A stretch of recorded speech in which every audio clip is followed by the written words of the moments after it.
Okay, Chop. No, it makes me wonder why Apple is pushing HTML5 so gung-ho when they gotta realize that there's a lot of the canvas element and other things in HTML5 that they just don't run well on their mobile devices. Well, I mean, the HTML5 spec hasn't been finalized yet, so there's no official codec yet.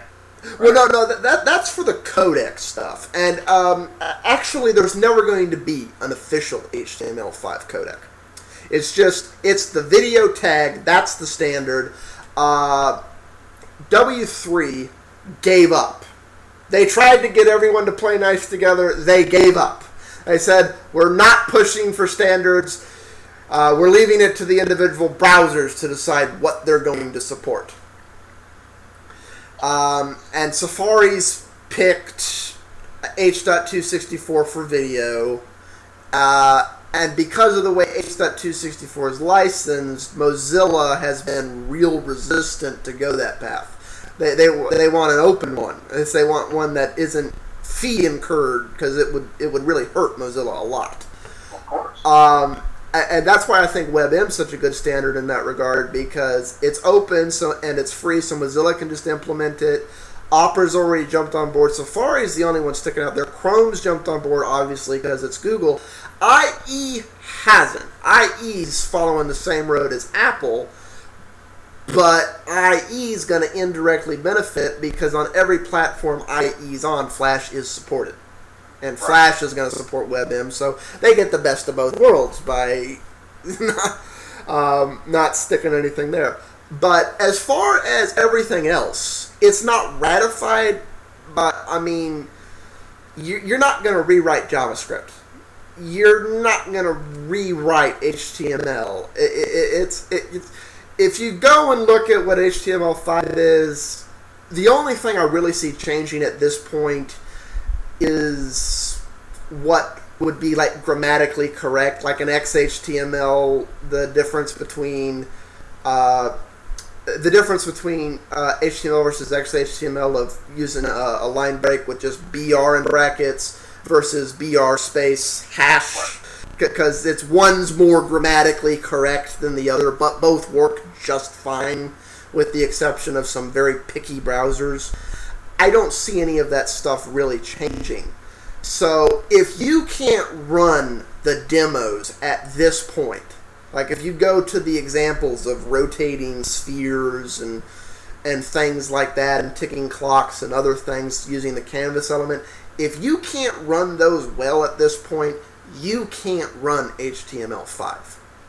You either have the right software-hardware combination to run it, or you don't. It really is that simple.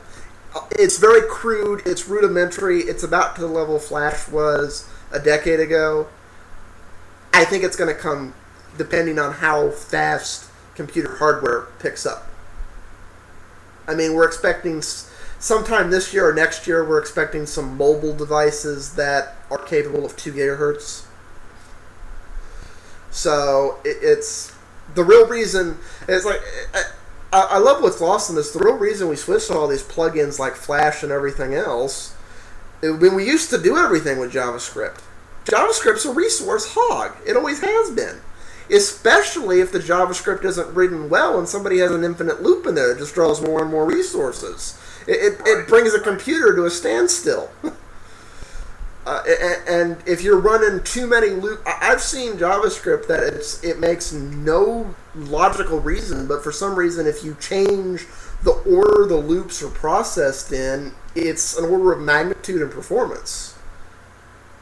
And it's one of those things, I have no idea why. It doesn't make any sense because it's the same number of loops being run, but somehow doing them in this order doesn't make the machine run like a snail.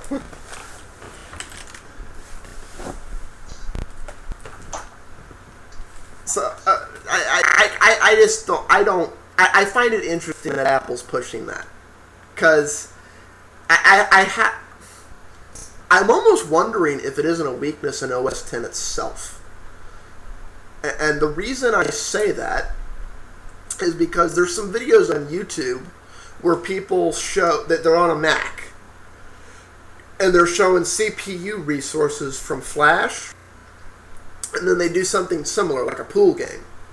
And then they do it in HTML5, a pool game created using the canvas elements and other things. And it's using twice the CPU resources on a Mac. It's like, it makes me wonder if there's some weird way Safari processes JavaScript that isn't incredibly inefficient because JavaScript has been used so little in the past decade. It just hasn't been the way we've done things in forever. That they didn't maybe dedicate as much resources as they should have to that. Well, now Chrome on the Mac doesn't suffer those problems. No, that's the. I don't have a modern Mac here to really do a full good comparison on that, so I honestly can't say. My guess would be no. In fact, that's one of the real advantages of Chrome is it is incredibly efficient with JavaScript.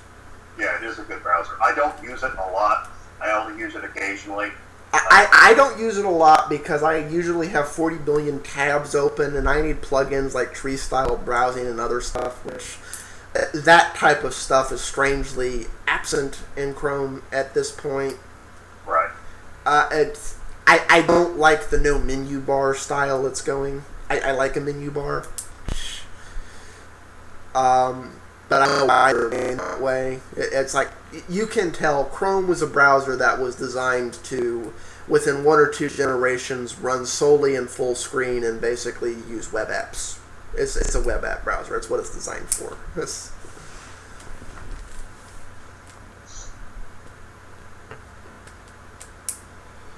Alright.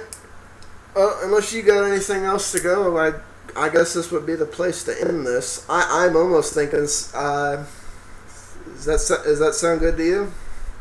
Yeah, I mean, that's... Okay. I think we burn up an hour, 2 hours? Yeah, we burned up about 2 hours.